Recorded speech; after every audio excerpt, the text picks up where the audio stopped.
Hello everyone, hope you all are well. In last video, we have discussed about some basic points related to the reproduction, and also we have discussed the lifespan of some organism. In this video, I will discuss about the types of reproduction, which are of two types. One is a asexual, another one is a sexual reproduction. Okay, I will explain both of these reproduction with the help of some differentiating points. Okay, so first differentiating point is the number of parents. How many number of parents are involved in a asexual reproduction or sexual reproduction? So when we talk about the asexual reproduction, only one or single parent is involved in a asexual reproduction. But when we talk about the sexual reproduction, there two parents of opposite sexes are involved. Okay, what does it mean? It means like asexual reproduction है, जिसे suppose करो हम लोग को एक plant है, ठीक है, कई प्लांट ऐसे होते हैं जिनको कि हम लोग एक रूट का सेक्शन लेके उसको ग्रो करवा सकते हैं। कुछ प्लांट ऐसे होते हैं जिनमें हम लोग सिर्फ स्टेम का एक पोर्शन लेके उसको ग्रो करवा सकते हैं, जैसे कि रोज प्लांट होता है, मनी प्लांट होता है। तो ये टाइप कौन सा हो गया? ये टाइप हो गया आपका एसेक्सुअल, जिसमें सिर्फ और सिर्फ एक सिंगल पेरेंट इन्वॉल्व है। बट जहां पे हम लोग सेक्सुअल रिप्रोडक्शन की बात करते हैं तो वहां पे पॉलिनेशन प्रोसेस होगा, जहाँ पे पॉलन ग्रेन ट्रांसफर होंगे, स्टिग्मा पे स्टिक होंगे, फिर वहां के जो फीमेल गैमेट होगा उससे फ्यूज होंगे, तो वहां दो पेरेंट इन्वॉल्व होंगे बेसिकली, ठीक है। तो जहां दो पेरेंट इन्वॉल्व होते हैं वहां हो गया आपका sexual reproduction. But where only one single parent is involve, here is a asexual reproduction. But when the only the single parent is involved, that is known as a asexual reproduction. Next point which I have taken is gamete fusion. Okay, so gamete fusion क्या हुआ? Gamete fusion मतलब ये हो गया कि जो gametes होते हैं, जो basically male and female दो gametes होते हैं, one is a male gamete and another one is a female gametes, ठीक है। और मेल एंड फीमेल गैमेट्स क्या होते हैं? These are basically haploid cells. Haploid cells होती हैं जो कि प्राइमरी सेक्स ऑर्गन में बनती है, और ये जब हैप्लॉइड सेल्स आपस में एक दूसरे से जब मिल जाती है तो उस प्रोसेस को हम लोग कहते हैं फर्टिलाइजेशन। तो वो जो गैमेट फ्यूजन होता है वो बेसिकली होता है सेक्सुअल रिप्रोडक्शन में, जबकि गैमेट फ्यूजन असेक्सुअल रिप्रोडक्शन में नहीं होता है। तो gamete fusion it means fertilization will not take place in asexual reproduction but it will take place in a sexual reproduction.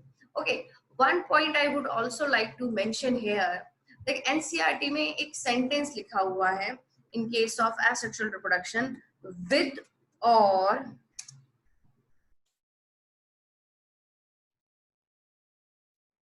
without the involvement of with or without the involvement of gametes formation. Okay, what does it mean with or without the involvement of gamete formation? यानी asexual reproduction के case में ये बात हो रही है कि जहां सिंगल पेरेंट इन्वॉल्व है वहां पे गैमेट फॉर्मेशन हो भी सकता है और नहीं भी हो सकता है, बट गैमेट्स का फ्यूजन नहीं है, क्योंकि गैमेट्स का फ्यूजन तभी होगा जब दो पेरेंट्स इन्वॉल्व होंगे, ठीक है। सो एसेक्सुअल रिप्रोडक्शन में there is a one sentence with or without the involvement of gamete formation, but gamete fusion is not there. Okay, so that is the second differentiating point between the asexual and the sexual reproduction. Now the third point is what? Third point is a progeny. तो progeny जो asexual reproduction में बनती है वो बिल्कुल identical होती है, वो बिल्कुल क्लोन होती है, वो बिल्कुल एग्जैक्ट कॉपी होती है of their parents. What does it mean? जो क्लोन होता है उसकी भी एक प्रॉपर सी डेफिनेशन होती है जो दी हुई है आपकी एनसीईआरटी में। तो क्लोन की डेफिनेशन होती है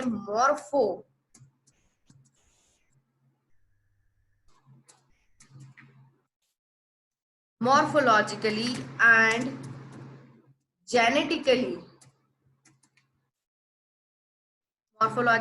and genetically सिमिलर इंडिविजुअल्स। ऐसे इंडिविजुअल जो कि मॉर्फो का मतलब होता है फॉर्म मींस शेप, साइज, और जेनेटिकली मतलब हो गया जेनेटिक कॉन्स्टिट्यूशन।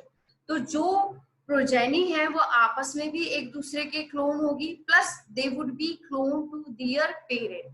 ठीक है। सो मॉर्फोलॉजिकली यानी फॉर्म, उनका साइज, शेप और दूसरा जेनेटिक कॉन्स्टिट्यूशन उनके पेरेंट्स के बिल्कुल एग्जैक्ट कॉपी होता है एसेक्सुअल रिप्रोडक्शन में.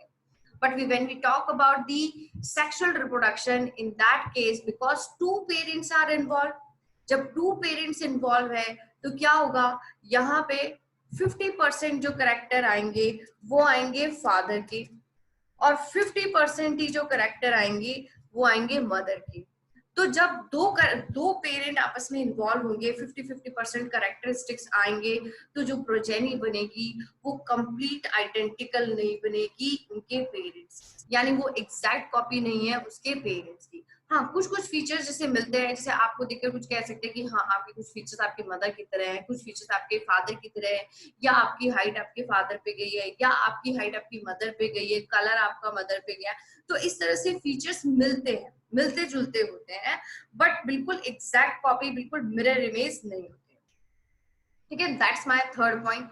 Next is a number of progeny. तो नंबर ऑफ प्रोजेनी जो एसेक्सुअल रिप्रोडक्शन के थ्रू बनती है, they would be more comparatively to the sexual reproduction. तो सेक्सुअल रिप्रोडक्शन में जो नंबर ऑफ प्रोजेनी बनेगा वो लेस होगा, जबकि एसेक्सुअल रिप्रोडक्शन में दैट वुड बी मोर. ठीक है, we can take a simple example. जैसे कि अगर आपने देखा होगा किसी गार्डनर को जब ग्रास वगैरह जो ग्रो करवाते हैं किसी गार्डन में, तो बहुत ही कम टाइम में पूरा गार्डन ही उस ग्रास से भर जाता है.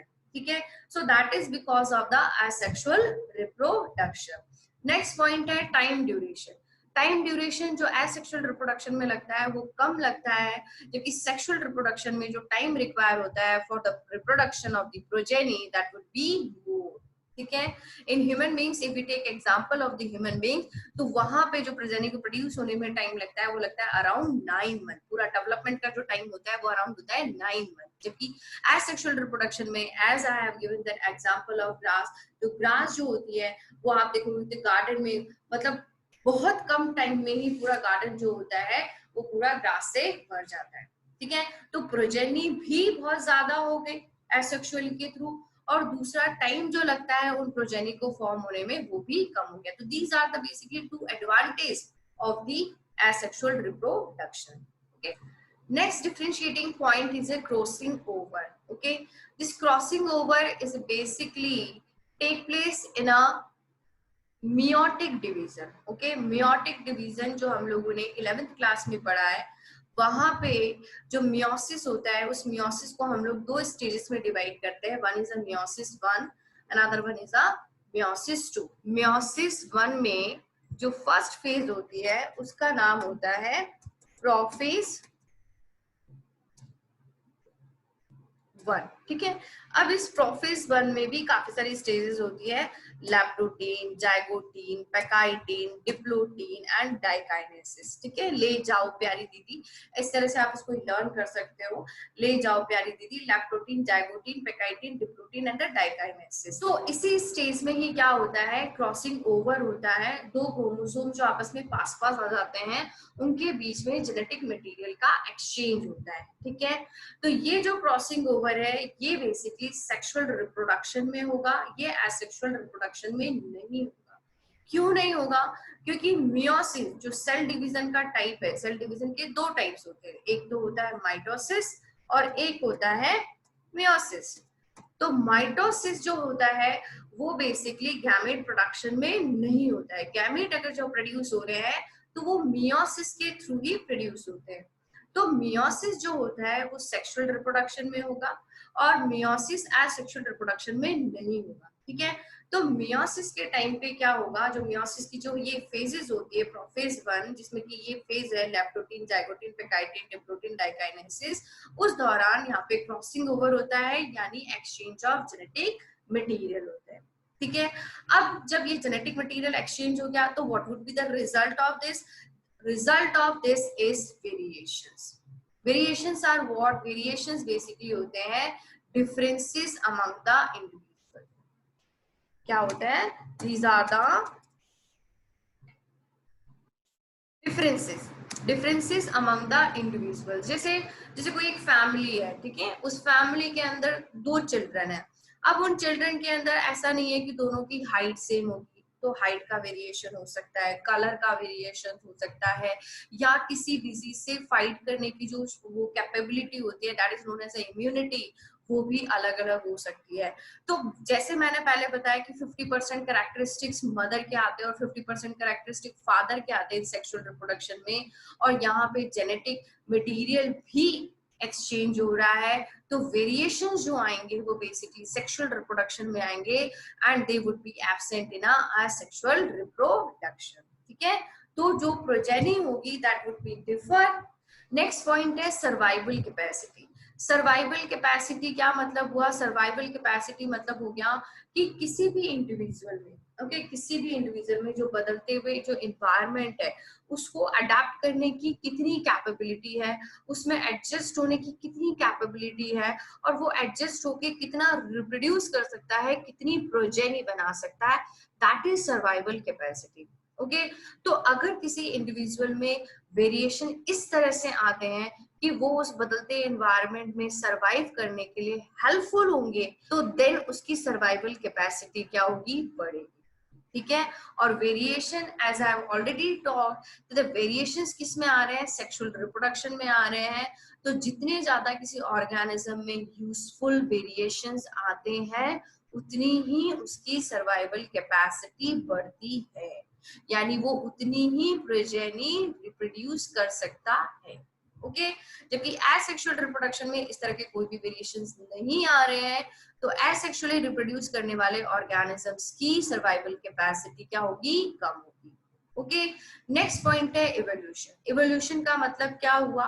Complex organism is form from the simple organism over a millions of time period. ठीक है, तो ये तभी होता है जब वेरिएशंस हो, जब डिफरेंसेस हो अमंग द इंडिविजुअल, उसकी वजह से लाखों करोड़ों साल बाद एक कंप्लीटली न्यू स्पीशीज बन जाएगी। न्यू स्पीशीज तभी बनेगी जब डिफरेंसेस होंगे, तो that's why this sexual reproduction help in this evolution process, but this asexual reproduction, it will not help in this evolution process. This now the example. So asexual reproduction basically take place in those organisms which have simple body organization. Okay, जो उनके simple body organisation होता है, जो cellular level organisation होता है, उनमें asexual reproduction generally होता है। ठीक है, मल्टी सेलुलर ऑर्गेनिजम्स भी है जिनमें एसेक्सुअल रिप्रोडक्शन होता है, जैसे कि हाइड्रा। हाइड्रा अगर आपने नाम सुना हो, हाइड्रा निगेरियन होता है, सिलेंट्रेटा से बिलोंग करता है, और उसमें हम लोग एक मेथड पढ़ते हैं एसेक्सुअल रिप्रोडक्शन का, बडिंग, जबकि वो मल्टी सेलुलर होता है। ठीक है, तो जनरली एसेक्सुअल रिप्रोडक्शन जो होता है वो सिंगल सेल ऑर्गेनिज्म में होता है, जैसे amoeba, yeast. Okay, and some simple plant जैसे कि स्पाइरोगायरा हो गया, फिलामेंटस एल्गी, उसमें भी हम लोग पढ़ेंगे आगे चल के, जो एसेक्सुअल रिप्रोडक्शन मेथड होता है वो हम लोग पढ़ेंगे। So that is an also example for the asexual reproduction. Now the sexual reproduction, it take place in organism which have a complex body organization. Okay, तो human beings है, fish है, frog है, उनमें जो type of reproduction है वो है sexual reproduction. Okay, so these are all the differentiating point between the asexual reproduction and the sexual reproduction that forms a basic of the reproduction. So hope you like my video. If you like, then please hit the thumbs up. Comment in comment section if you have any doubt, query, question. So write down in a comment section. Share my video and subscribe my channel. Thank you so much.